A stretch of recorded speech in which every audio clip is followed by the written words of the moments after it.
What do you make of what's going on in the world right now? You've been through so many things, the Cold War, Vietnam War, the end of the Russian Revolution. What do you make of what we're seeing now? Very exciting, and I think quite unexpected. I think it's a modern and very different kind of revolution in which Twittering seems to play a major role, which is... And you tweet, of course. I do. When I was in high school, I was a jitterbug. Now I'm a Twitterbug. But it is fascinating to see so many of these young people in the Middle East taking on these old dictators and bringing them down through sheer force of, we want change, isn't it? Well, it is the purest form of democracy. In other words, to be able to be heard everywhere around the world is wonderful. Very exciting times. I mean, you've always campaigned for equality and freedom. You've always stood for those kind of liberation in many ways. Do you see sort of a real sea change going on here? Do you think that it's the end of these old kind of dictatorial ruling families around the world who are fleecing their own people? I think it will be, I don't think there's a simple answer to that. It depends on the individual country, and, some dictators will go willingly, and some there will be violence and bloodshed. But the exciting part is that people are being heard for the first time. What do you make of the state of America right now? Obviously being through a terrible recession. I'm sure that your business, like everybody's, got hit by that. What's the answer for America, do you think? Well, I think we need to get back to fundamentals in terms of, both conceptually and economically. I think we need to remember where we were to begin with and get back to basics. What are the fundamentals, do you think, of America Incorporated? If you were running it like a business, what's back to basics? Well, one of the things I would be thinking about, what's happened, of course, is that we've outsourced half of our businesses, and national boundaries don't have a lot of meaning anymore. We live in one very small global village, and we need to learn to live in that context, and I think we need some learning. I think America has been the dominant force in the world for a very long time and squandered some of that opportunity. I had Donald Trump on the show recently, I'm sure you know of old, and he was very scathing about China, saying they're the enemy, that America must have nothing to do with them, we should be putting restrictive trade stuff on them and so on. What do you think? There's no future in that. I think, again, to get back to the fact that I do think we live on one very small planet. And, I also think that the changes lead us increasingly towards, globally, towards democracy and freedom. And that's the exciting part. Which is obviously what America's always stood for. But China in particular, seems to me, you can make an enemy of them, but you're not going to win that war. China's economy is expanding so fast that so will their military, that they ought to be, I would argue, more of a friend to America. It should be in America's interest. Traditionally were. When I was growing up, during World War II, and I served during World War II, the Japanese were the enemy, and China was our friend. Making the distinction between China and Japan was very important back then. Well, again, you get back to the same basics, which is, we live on one small planet.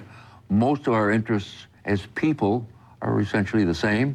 We need to look for those common connections. Playboy sells all around the world, doesn't it? Do you have any sales in places like China at the moment or not?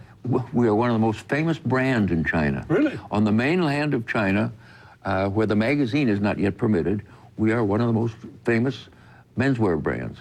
There are over 200 stores, Playboy stores. So you sell the merchandise, but you can't sell the magazine? That's correct. And at the same time, we just opened a casino, Playboy Club Casino in Macau. Really? Yes. But when I was in Shanghai recently, I found that the barriers are definitely coming down there. It's getting much more liberal, I would say, as their young people, through the internet, have found out what's available in the rest of the world. They want some of this. It can't be long before Playboy is allowed to be on sale. Yes.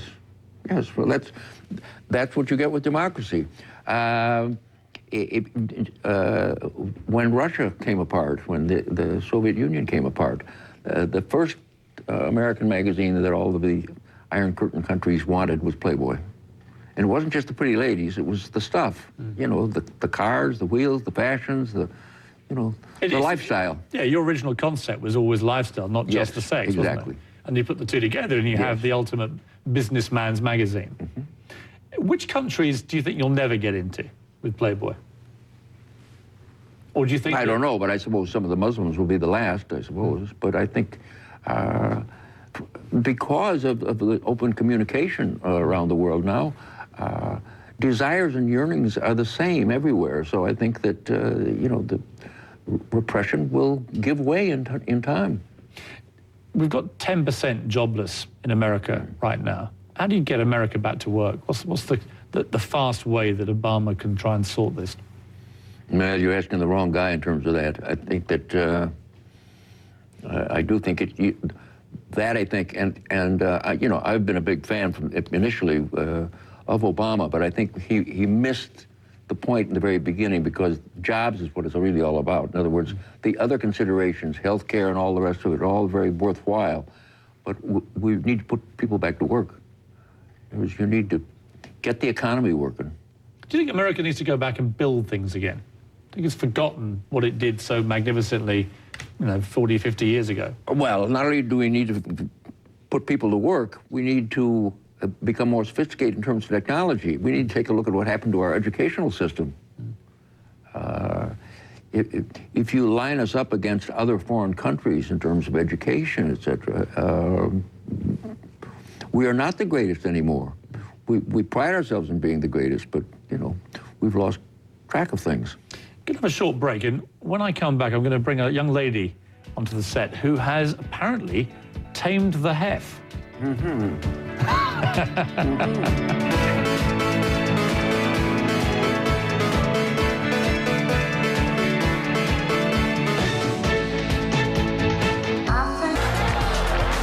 Got kicked out of Myanmar, invited back, kicked out again. What's going on?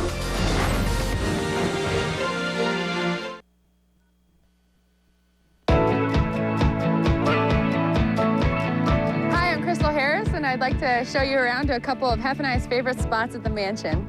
So I've lived at the mansion for a little over 2 years, and I definitely did not have monkeys before. We have a whole zoo. Here we are at the tennis courts, and I don't think I've ever played tennis here, but we've taken the net down and we've had a roller disco party here. The tennis court also hosts the casting calls for Playboy in LA. We set up tents and have all the girls come here. And it's also the place for the haunted house at the Halloween party. So I saved the best for last. The game house is Hef and I's favorite hangout spot. Let's go check it out. We have a lot of classic pinball machines, which are a lot of fun. The most recent Playboy one. Hef's better at it than I am. After we got engaged, we kind of just came in here and celebrated and hung out and played games together. So there you have it, the game house, and thank you so much for checking it out, going on the tour with me. That was Hugh Hefner's fiancée, the lovely Crystal Harris, giving us a tour of the Playboy Mansion earlier today. And Crystal joins us now. Crystal, Hi. How excited do you sound in that video? It was fun. That was fun giving the tour of the mansion. So look, I totally get why you want to marry Hef. Hef, what do you possibly see in Crystal? Yes, I mean, seriously. indeed. Yeah. I saved the best to last. Can I see the ring?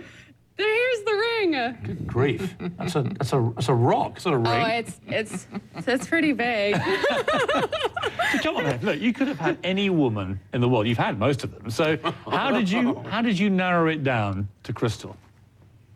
Well, I just literally, you know, it's fate, obviously. I mean, you know, I certainly didn't see it coming.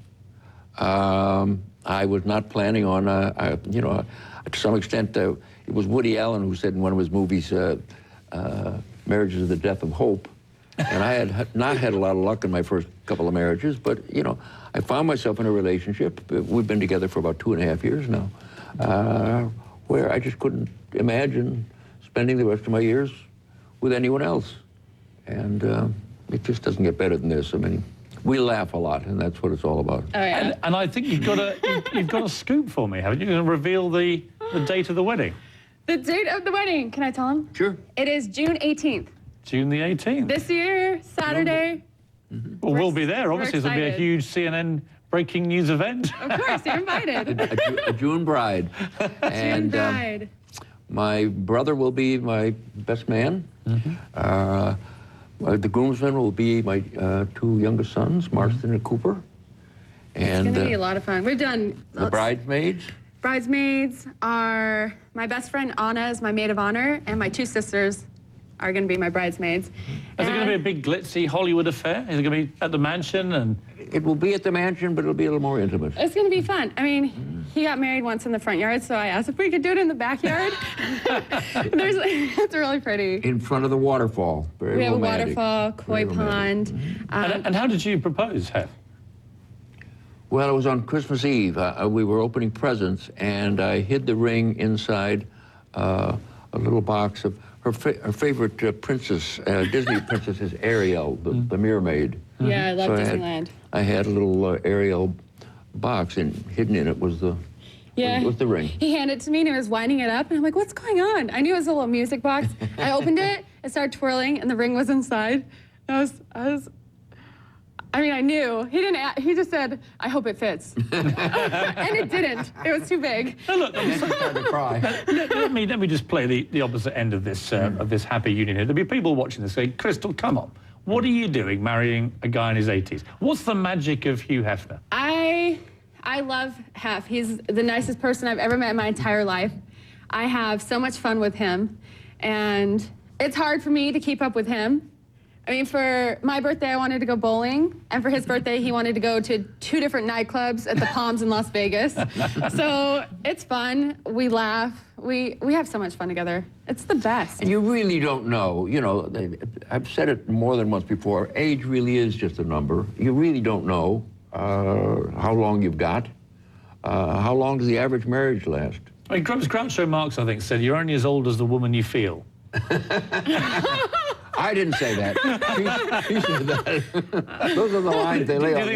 Is that true, Hef? I mean, do you feel that these young ladies keep you feeling young? I do think, yes, I think without question a relationship with somebody a younger does keep you alive, yeah, absolutely. I mean, look, no offense to you, but fidelity has never been your strong point. When you say your vows to Crystal, are you actually going to mean them? I mean, Oh, yes. Could you imagine being faithful to her?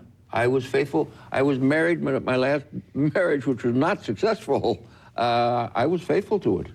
So you actually are going to be genuinely faithful yes, to Crystal? absolutely. Really? Yeah, without question. So what happens to all the other women in the mansion? They still come around every weekend. Everyone's there. yes. But they're not allowed anymore to partake. They're not allowed upstairs. No. Really? so Unless that's he it. invites them. So you've hung up your sword, for want of a better phrase. Well, you never know. I mean, That's what I mean. I mean, Crystal, do you trust him? I mean, is this? Oh, yeah. I trust him. We have fun. Oh, yes. But do you honestly believe that Hef will not have sex with any other woman ever again other than you? I don't know what to say. I'm like, what? I will, That's what he's saying. We don't have a traditional anything, so it's, No, it's I fun. will never do anything behind her back. Let me put it that way. So as long as she goes along with it, it's Yeah. fine. Yes. See, there'll be people watching this again, Hef, who'll be looking at you going, you jammy man. How have you, do you know what jammy means? It's I'm like, what's jammy? jammy is like it's a quaint old British phrase for how did you get so lucky? Seriously. You're rich, you've got your health, you've got We have Crystal. fun. I mean, I'm lucky. I'm lucky too. We're Do both. you feel lucky? Oh, if life is a crapshoot, I've been shooting sevens forever. No, from my own perspective, I'm a guy who dreamed impossible dreams and made them come true. From my own perspective, I'm the luckiest cat on the planet. We were talking before you came out, Crystal, about obviously quite serious things, the Yeah. Middle East and all this kind of thing. Do you talk about politics much with Hef in the mansion? No, we don't talk about politics. Just the fun stuff. I mean, we have CNN playing all the time at our house, and Do you ever watch it? Yeah, we watch. We've been watching your show. You have? Yeah. How am I doing? Good. Pretty good, I think. Pretty We wouldn't good. be here. We don't go with losers. And Hef, I mean, you look in great shape. I mean, I know you're a little bit deaf in one ear. What other sort of war wounds do you have? Well, I have a lower back problem, which I got in the wars. I got it back in the early '80s